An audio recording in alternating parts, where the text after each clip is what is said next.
A indulgência já está na nossa pré-pauta, a gente já está pesquisando sobre esse assunto. Padre Guido, a gente conversa muito com o senhor aqui nos bastidores da TV sobre o que é preciso para confessar. Como já falei no outro bloco, o catecismo nos dá uma bela resposta. Para fazer uma boa e santa confissão, certo, são necessários 5 itens. Repito, analisar a nossa consciência, o exame de consciência, averiguando o que estamos fazendo como um rápido filme, né, da nossa vida, analisando diante de Deus, diante do próximo e diante de nós mesmos. Não esquecendo, prezados amigos, que existem 4 tipos de pecados em 3 dimensões. 4 pecados 4 específicos? Tipos. Sim, pecados de pensamentos, de palavras, de obras e de omissões. E tudo isso em 3 dimensões, diante de Deus, diante do próximo e diante de nós mesmos. Por isso, fazer bem o exame de consciência. Padre Guido, isso é recomendado para as pessoas que já receberam a primeira comunhão. Antes da primeira comunhão, o adolescente ou o adulto, hoje em dia, pode se confessar? Em primeiro lugar, gostaria de retificar a sua expressão. É obrigatória a confissão antes da primeira comunhão. Primeiro existe a confissão, reconciliando-nos com Deus. Depois, a grande satisfação de receber a Jesus pela primeira vez. Mas essa pessoa tem que estar inserida dentro da igreja. Claro, por isso que existem os cursos apropriados para as crianças, né, da primeira Eucaristia. O saudoso Papa, hoje Santo Pio X, estabeleceu o limite da primeira Eucaristia logo que vem na consciência de uma pessoa. É o primeiro uso da razão, 6, 7 aninhos. Hoje a igreja tem uma tendência um pouquinho mais para lá. Isto é, com 9, 10 anos, fazer a primeira confissão e a primeira Eucaristia. E a partir do momento da primeira confissão e primeira Eucaristia, uma criança, uma adolescente, estão livres para confessar-se mais vezes e receber a Santa Eucaristia também várias vezes. O Papa visitou uma cadeia na Itália, que eu não saberei e não vou lembrar o nome agora, mas a gente já conversou sobre isso nos bastidores, Padre Guido. E um preso, ele conversou com os presos, sentaram numa sala e eles foram fazendo perguntas para o Papa. E um deles disse assim: Santidade, foi-me ensinado que o Senhor vê e lê dentro de nós. Pergunto-me, por que a absolvição foi delegada apenas aos padres? E se eu a pedisse de joelhos, sozinho, dentro de uma sala, dirigindo-se ao Senhor, ele me absolveria?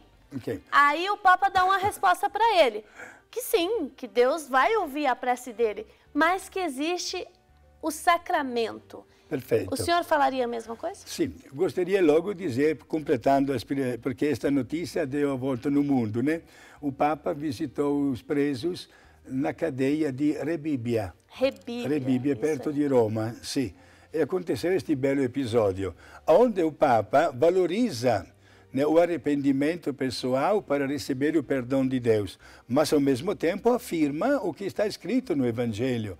Quando Jesus ressuscitou e apareceu aos seus apóstolos na sala onde havia celebrado a Santa Ceia, foi aí que Jesus instituiu o sacramento da confissão, quando ele disse: os pecados que vocês perdoarem serão perdoados, os pecados que vocês não perdoarem serão retidos.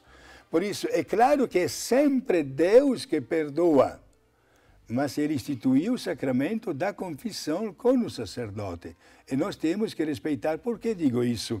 Porque os nossos irmãos crentes não consideram e não valorizam esta expressão de Jesus que instituiu o sacramento da penitência. E afirmam: eu me confesso diretamente com Deus. É sempre Deus que perdoa, mas instituiu Jesus o sacramento com os sacerdotes. Por isso o sacerdote realiza, e gostaria de dizer bem claro, realiza muito mais o seu sacerdócio orientando uma pessoa e doando a esta pessoa a paz de Deus do que às vezes lá no altar. Por isso o sacramento da confissão é vital na vida do sacerdote. Muito bem. Padre Guido, uma última pergunta aí pra gente aqui no programa. Tem pessoas que eu já ouvi, muitas, dizem, olha, mas aquele padre tão jovem, eu não vou me confessar com ele, não. Imagina, eu vou confessar com aquele padre que tem mais idade, que sabe mais das coisas. Talvez meio surdo, né? Isso vale, padre? Ou, poxa, a pessoa pode se confessar com o padre sendo jovem ou não? Em primeiro lugar, vamos respeitar a liberdade de todos para chegar ao sacramento da confissão.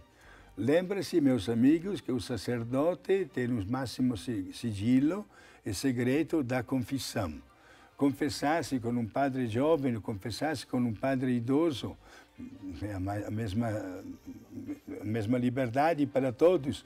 O importante, meus amigos, vamos ver no sacerdote a pessoa de Deus que nos perdoa. Certo? Ver sempre o sacerdote como ministro de Deus e sentir a necessidade de receber este perdão divino que nos ajuda a partir para uma experiência diferente da vida. O padre não vai comunicar para ninguém o que escuta na confissão.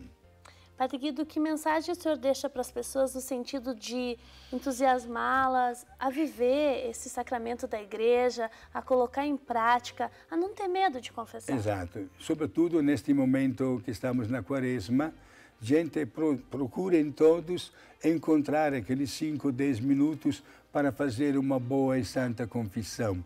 Todas as nossas paróquias programam a confissão, ou comunitária ou individual, mas se reconcilie com Deus. Sinta a necessidade deste encontro de paz e de serenidade, para prepararmos-nos assim para celebrar a Santa Páscoa, que é a vida nova dentro de nós.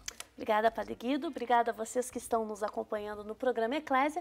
Nós vamos pedir a bênção do Padre Guido para, de fato, podermos viver com intensidade esse momento quaresmal e podermos realizar a nossa confissão. Sem dúvida. E que esta bênção que a gente vai dar seja também uma ajuda para fazer uma santa confissão em ocasião da Páscoa.